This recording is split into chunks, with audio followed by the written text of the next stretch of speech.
on, are you generally more or less effective? Anyone? More. More effective, right? All right. If you had 5 activities to do today and you focused on them when you did them, you would get more results out of the activities worked on, correct? Hello? Correct. Let's pretend I ask questions and you answer. All right? All right. Okay. So I wrote down here, work on eliminating distractions, work on staying focused during money producing activities.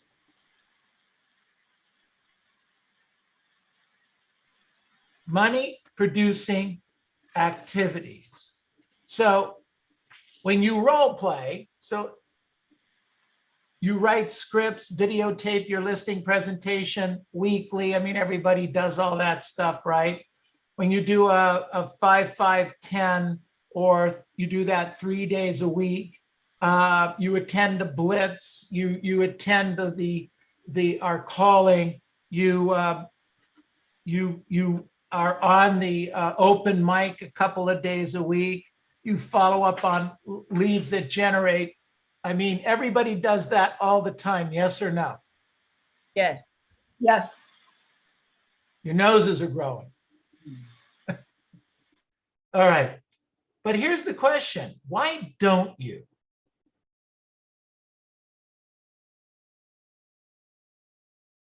Why don't you? Do you ever ask yourself that question? I know lead follow-up's important, but why don't I do more of it? I know being focused without distractions is important, yet why don't I do more of it? We get busy. Okay, we get busy. Good. What else? Don't have a strong mindset to fight the distractions. The distractions. Okay, that, for sure that happens. Anyone else? You just forget. Okay. Okay. Just forget. Actually, that's kind of to the point I want to make here. Think about this. If you hang around Bernie, let's say there's a mastermind and there's a group of people and you can hang around them for 3, 4, 5 hours a day. Bernie, Melinda, Nancy D, Karen Bernardi, Neil Weichel, Tess Marquez, etc. Do you think you would get more done through the day than not? Yes. Yes. Yes. Yes. Why? What's going on there? Because you're Accountability. So Tess said something and Melinda said something. we Go for it, Tess.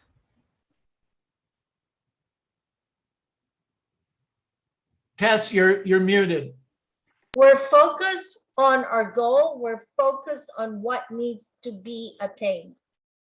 Okay, could we use your focus because? You have We have- accountability. Yeah. We have accountability, but where I'm going with this is that an environment has been created. An environment has been created. If I were to, and I don't know how to do this, if we were to go and take the production of the agents that showed up on March 18th, 2020, and we logged that production level, and we fast forwarded 18 months or 16 months, whatever the deal is, and we watched the production level of the people that spent the most time with this group or a group like it. Get it? Mhm. A like-minded group. Yes. My guess is that those people would have done more production than the rest of the people. Does that make sense? Yes. Yes. Absolutely. Actually, we've kind of done this. I don't have it queued up, ready to go, because I just thought of it, Robert. But it's the production. Don't put it up right now. If you have it, we'll do it another time. But we've been watching since April 1st. We've been tracking about 6 or 8 offices, companies, and offices that are around where we do business. And almost in every case, certainly in every case of an office that has 200 plus agents, we excel in the productivity and the per person production, both in pendings and in listings taken. And it's because of who we hang around and the things that are working on it. So what I wrote down here is you need to make sure you create money-making environments. Money-making environments. I wrote down, hang around like-minded people. Clear your work area when you go home at night. So when you leave, if you're working at home, then make sure that your home area is clean. Turn your computers off and leave the area. If you're working at the office, do the same thing, drive home. One of the ways that works for me, and I never really understood it until I started doing it, is what I don't have an office in any of the offices. I don't have an office in the offices, and I don't have an office in the company. Okay, where do I work? I work at a different station or a clean station every time I walk into an office. Isn't that interesting? So there's not a lot of other stuff in front of me. There's my computer, there's my cords, generally a second screen, because I figured out that 2 screens, 3 actually is even more efficient. Right now I'm working on 3 screens. Way more efficient. The cost of the screen is pennies, nickels and dimes. It's the cost of another screen for efficiency is, it's worth it. And a little laptop is hard to maneuver on, but if you get it up on two larger screens, it plays very, very well. So work from another area. So if you can't do that, then work, like if you go to the office, there's plenty of desks available, you know, switch it around a little bit, or work from another place in the house, which is kind of what I was doing. At one time, I was working from only the dining room, but I would work some days from one end of the table and some days from the other end of the table. But if I would go to the other end of the table, there was nothing there yet. Okay, it was empty. And then I would fill that area up and I would go back to the other end of the table, you know, a few days later. So that helped a lot. You know, where I'm working right now is too full of junk. That's for sure. I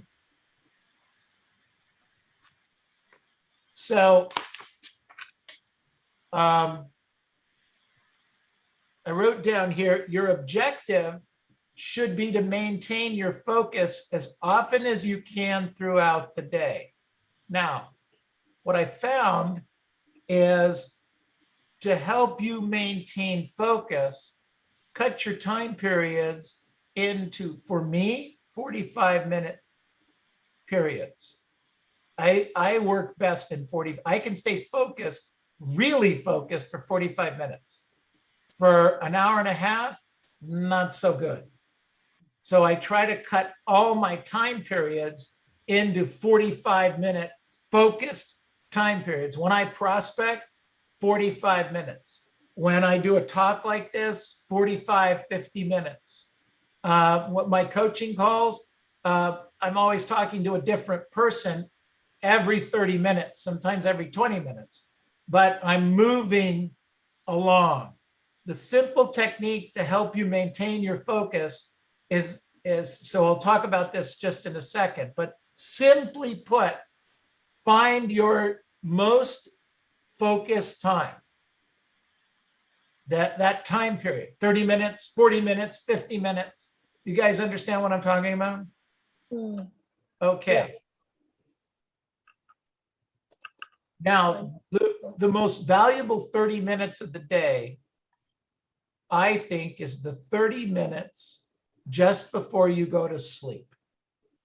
I think that's the most important 30 minutes of the day.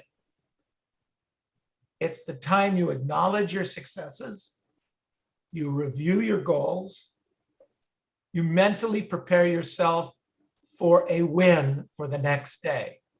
Who am I going to talk to? Who am I going to move forward? What client am I going to work on? What lead am I going to follow up on, et cetera, et cetera. Okay. That 30 minutes before you go to sleep, which means you can't be watching Law and Order, SVU at the last time. Okay. You can't watch the news.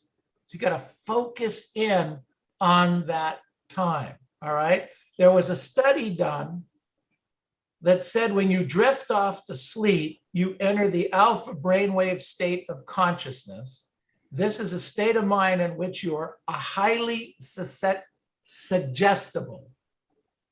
If you watch the evening news with all the violence and misery, that's what's being imprinted on your mind at that point in the evening. All right? This daily ritual will stop you from reaching your full potential and your personal goals. Now, what if you were to read an inspirational blog or a self-help blog? How much more powerful do you think you would be with that focus? Have any of you really focused? Let's think about this. Have any of you really focused on something, a period of time for 30, 45 minutes, an hour, and come out with something awesome, and it took you a whole lot less time than you thought it was going to take? That ever happened to anybody? Kathy Yes. says yes. Melinda says yes. Ethan says yes. Robert. So you need to take that focused time. Why is it hard to get that focused time? Anybody? We get distracted. No, we also think it's not important. I'm going to say we all lie to ourselves and think, I don't have to do this. I don't want to do this. And don't realize that just simple little spending a little bit of time on these things will get us so far, and they don't take that much time if you concentrate on them. Right, and that's what we're talking about, concentration or focus. Okay, good. All right, anyone else? It's like before you go on vacation. You have only so many hours to get stuff done, and you get a lot of stuff done in those times before you get to go. For sure. You know, who's heard Zig Ziglar talk when he was alive? Anyone? So if you haven't heard Zig Ziglar, get a copy of a tape or a video. You can go on YouTube. Amazing guy. He would tell a story. He would say that to Melinda's point, that when your neighbor calls you, very good friend, and they say to you, I've got 2 tickets, first class, to a great location in the Caribbean. They won't cost you a penny. The trip is entirely paid for, okay? Entirely paid for. We're going to be gone for a week. Your children are taken care of. It's all been handled. Everything is ready to go. The thing is that we leave at 9 o'clock tomorrow morning. Can you go? How many of you would jump to be ready for something like that? Me too. But then what comes in our head right after it? We think, oh, wait a minute. I got to do this, I got to do this, I got to do this, I got to do this, and I got to do this. And you have, let's say, 8, 9, 10 items that need to get done. And you only have this period of time to get them done to go on this fabulous once in a lifetime trip. How many of us are going to be able to get that stuff done? Hello? Almost everyone. If you concentrate your focus, almost no matter what you have, if the goal is large enough, you'll make it happen. So we just learned 2 things: focus and how big's your goal. Okay, also, Focus and how big's your goal. Kathy?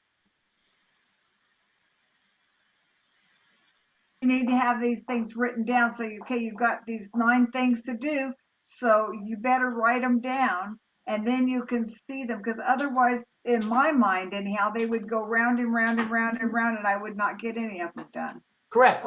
That's exactly what happened. So we need to identify what they are and then work on it. So one of the things that I try to do every night is, at that 30 minutes, is mentally prepare for tomorrow. I've been doing this since I was selling houses. Where could I have been more effective today? I ask these questions of myself. Where could I have been more effective today?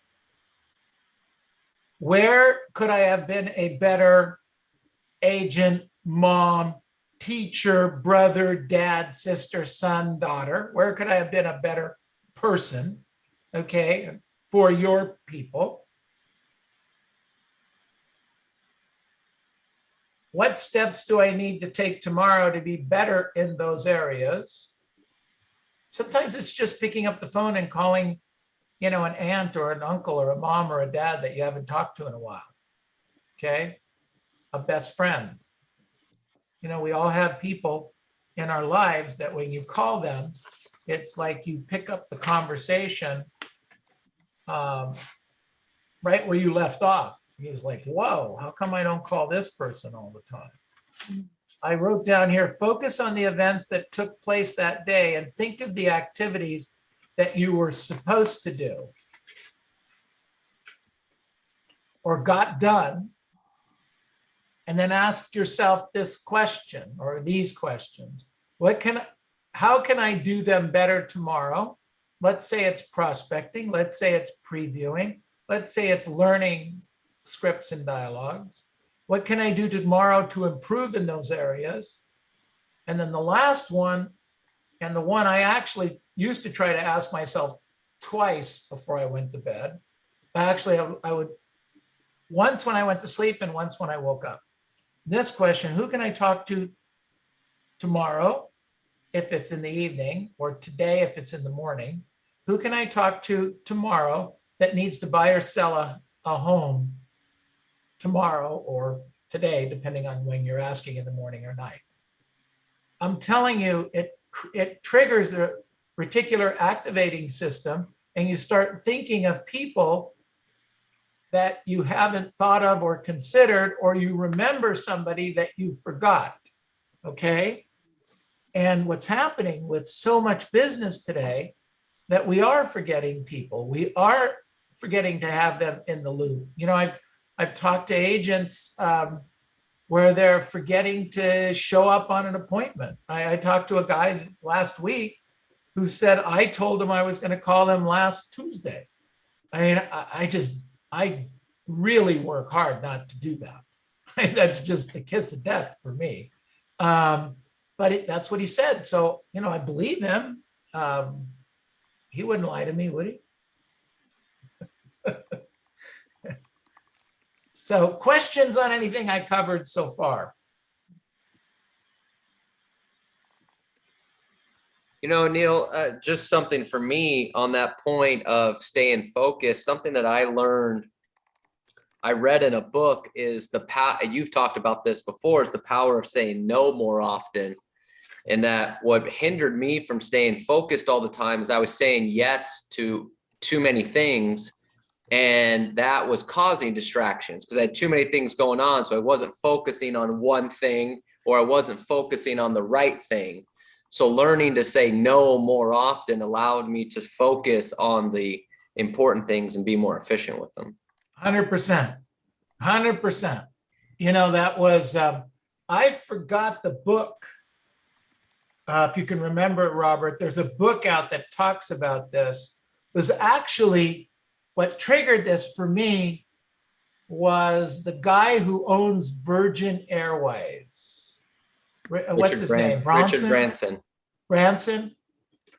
So the story I was reading was, and this is another lesson, you know, create stories or get stories to be able to make the point. A major company in LA wanted to hire him to speak to their employees.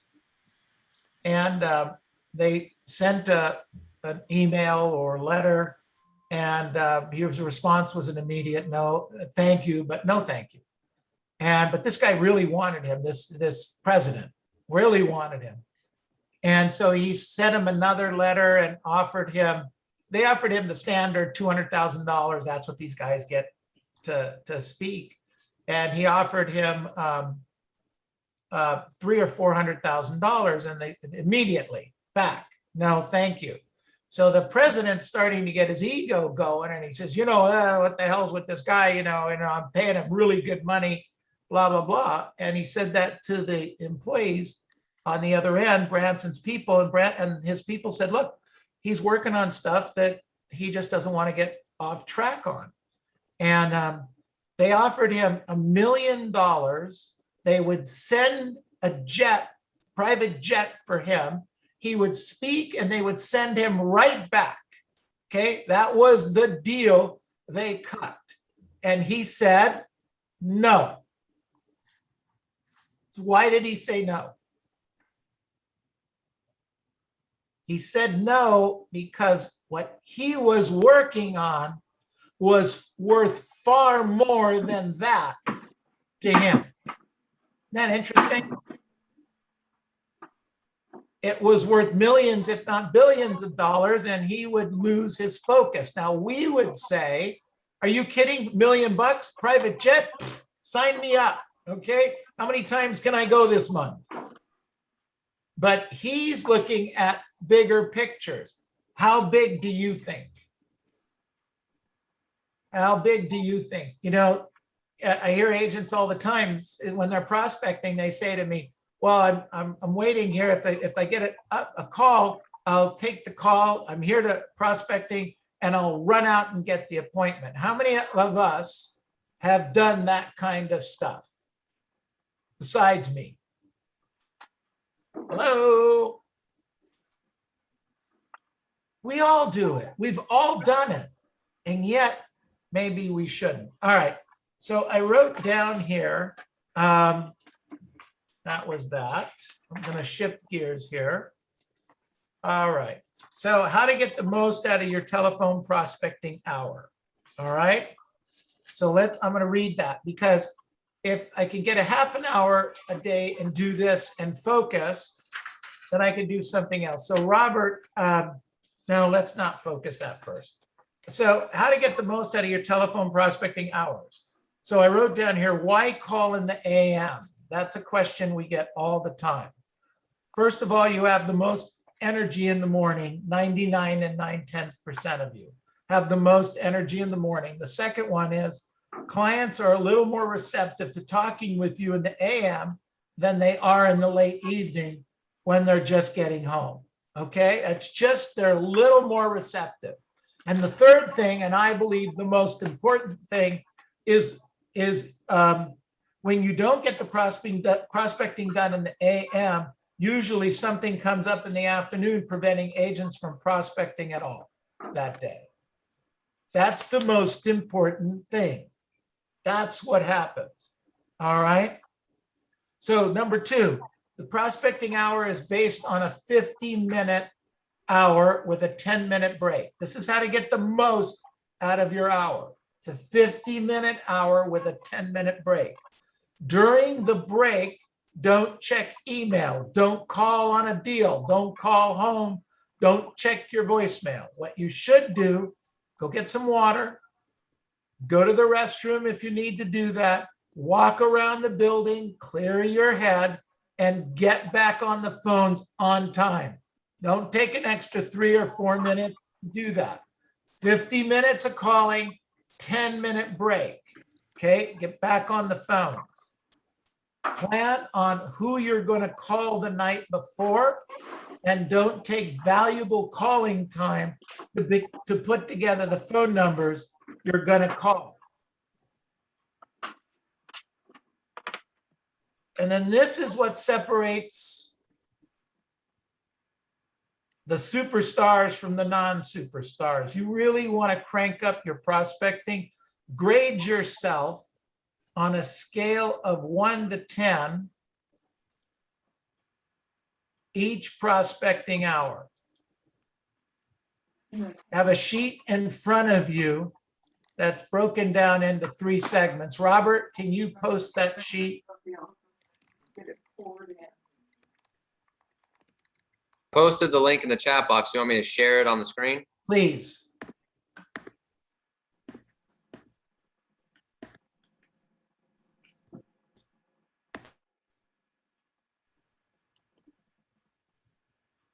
Okay, so we're going to talk first about, so this is broken up into 3 areas. If you could just arrow it up, it's hour 1, hour 2, hour 3.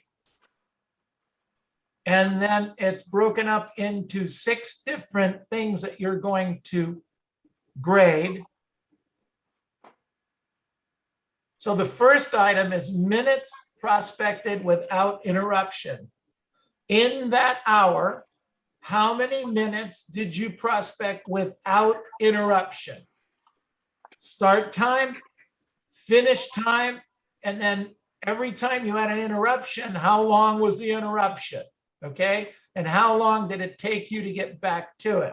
Was it a 1? Was it a 2? 10 being the best, 1 being pathetic.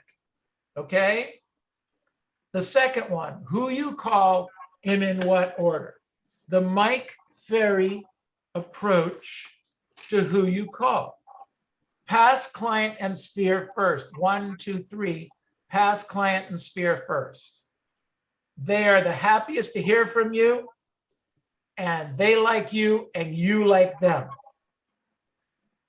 You're going to feel good about that, and then you're going to jump into your expireds, your for sale by owners, your old expireds, just listed, just sold, and follow-up. The numbers are going to look something like this. 2 or 3 past client and sphere. 2 or 3 expireds. You're going to have a couple of FSBOs if you have a couple, maybe only 1. You're going to have 1 or 2 old expireds, and you're going to have 2 to 4, depending on what you can, past client, just listed, just sold. And then you're going to have 1 or 2 in that hour of follow-up. You're going to have 1 or 2 follow-up calls every hour. So you're going to be able to take care of those. Now, you have 3, 4, 5, 6, 7. You have 9 to 12 outbound calls, contacts, if you will, in each one of those categories. Can you do that in an hour, more or less? Hello? Yes. If I plan the night before. If you plan, thank you, Patty, thank you. If you plan the night before, you can do this. If you don't, it's not going to happen. So prospect without interruption is the time. We talked about the Mike Ferry order. So can you grade yourself who you called and in what order? If you did it that order and you called that many times, more or less, 10 would be perfect. great, you did it. If you didn't do it, but you did part of it, mark a 5, mark a 6. All right, the next one is attitude, approach, and expectation. What's your attitude? What's your approach? What do you expect? Where's your brain on this? Are you thinking about a deal that needs to close and you need the money because you got to make the car payment or you got to pay the dentist for the kids' braces? Is that what's going on in your head?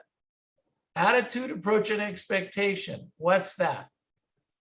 Write scripts and dialogues. Are you using the scripts or are you just winging it? Where are you going to be? 10 being perfect, 1 being pathetic. Energy and intensity. You're either going to have energy or you're not.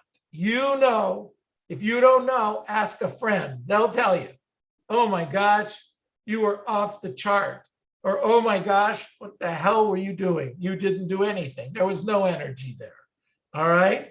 And then the last one, I believe one of the most important, is never take no for an answer with a qualified client when yes is still possible. How well did you do? 10 or 1? 10 or 1. Grade yourself on each hour. And then what happens is you can identify where you need to move it up or modify it a little bit. And then you didn't lose a 3-hour period, you only lost a 1-hour period in one of those areas, get it? And you can move up your energy in the second hour. You can make sure you're not getting interrupted in the second hour. So you can do that in the second and the third hour and have better results. Does this make sense? Nobody cares. Got it.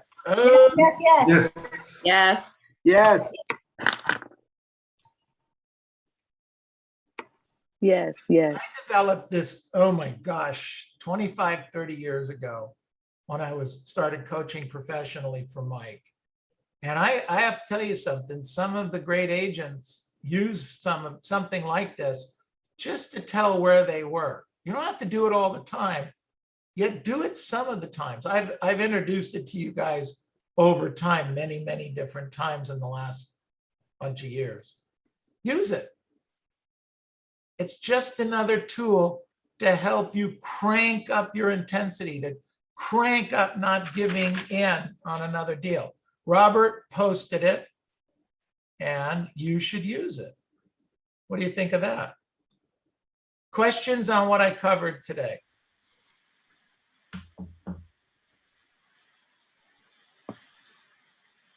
So Neil, on that one, number 2, it says who called and in what order.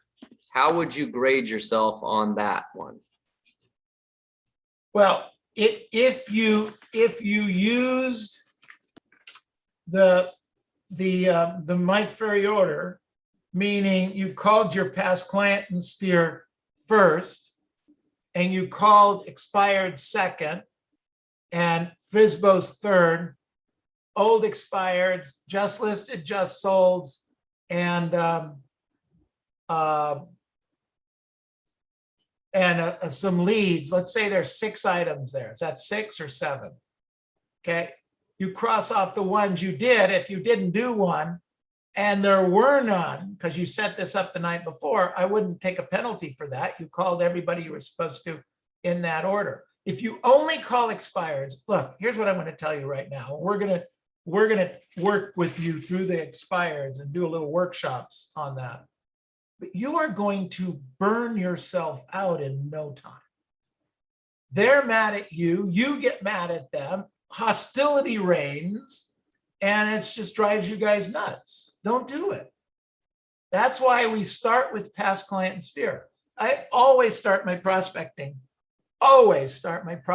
with people I know, and they like me and I like them. So there's a few agents that I keep calling first. They don't even know. Okay, hey, it's me, the pest. How you doing? Yeah, good to hear from you. Or I call with a birthday wish, or I do something like that. You know, it's just do something to start with. Everybody has a smile. Get it? You have a smile, they have a smile. It's a great place to start. You do a couple, 3 of those. You have your scripts in front of you and you go to the next one because you've got the phone numbers all queued up. That makes sense, Robert? And then it's either a 10 or a 1 based on what you're doing. Okay, good. Any other questions?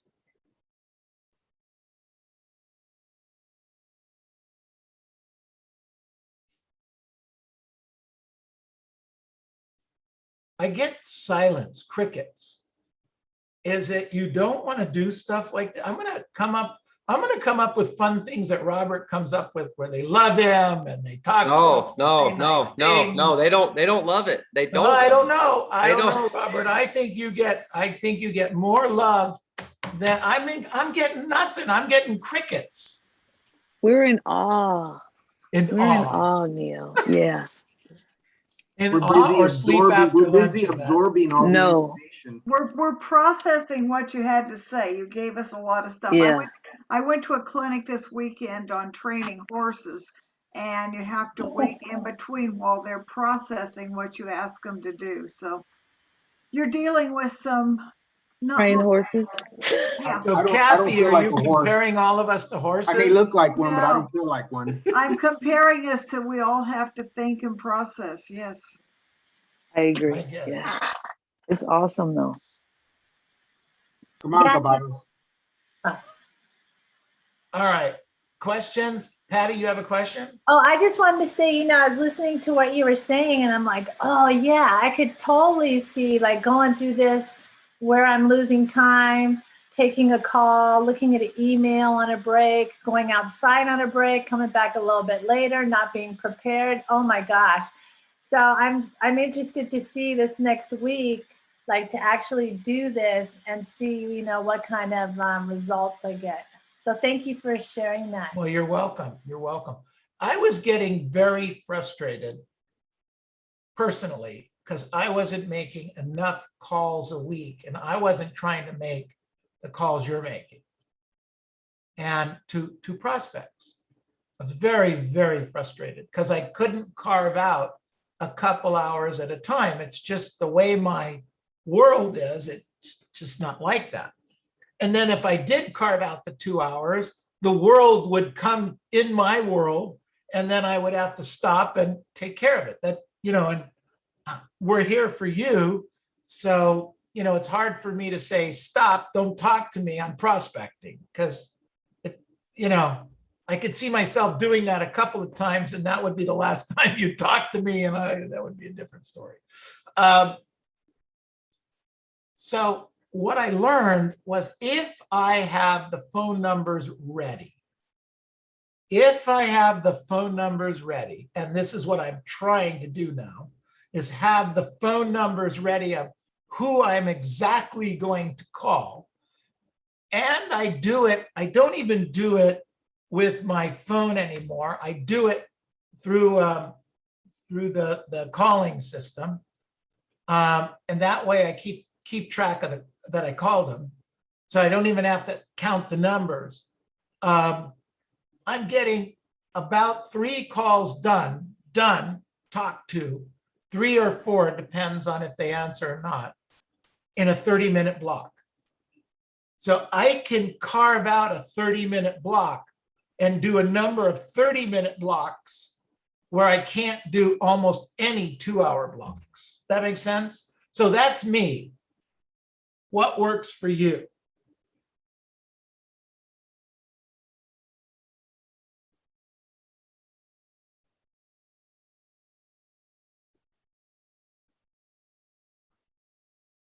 That's good.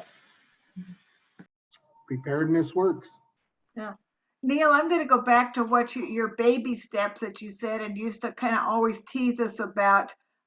You want us to do one. So if we can't do this big block thing, maybe we could do 5 minutes. Maybe we could do 10 minutes. But consistently 5 or 10 minutes or 15 minutes will make a difference, right? On exactly my point. And I'm not mad at myself, because I was getting pretty frustrated. Yeah. Because if you say, I'm gonna do 2 hours, and you don't. I do it, couldn't you find can 2 hours. But if you So- say, I'm gonna do. I think you have the ability, you, general you, have the ability to find more 2-hour segments than I do, okay? But I'm just saying that if you don't, for some reason, then make it a 1-hour segment, but do it. And so, and then you feel great about it. I can't, it was at the end of last week, I had some appointments. I didn't hire any agents, but I had some appointments. I sent out some contracts. I put in a good number of hours, and Friday afternoon, my wife said to me, how was your week? And I said, I had a fabulous week. I was so happy with my week.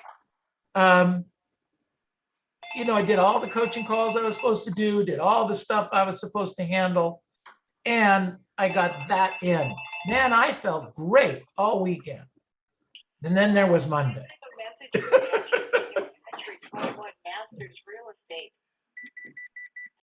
So hopefully that helps a little bit, you guys. It did, Neil. Yes, thank you. All right. Robert, I got nothing else, and I think it's 1 o'clock. There you go.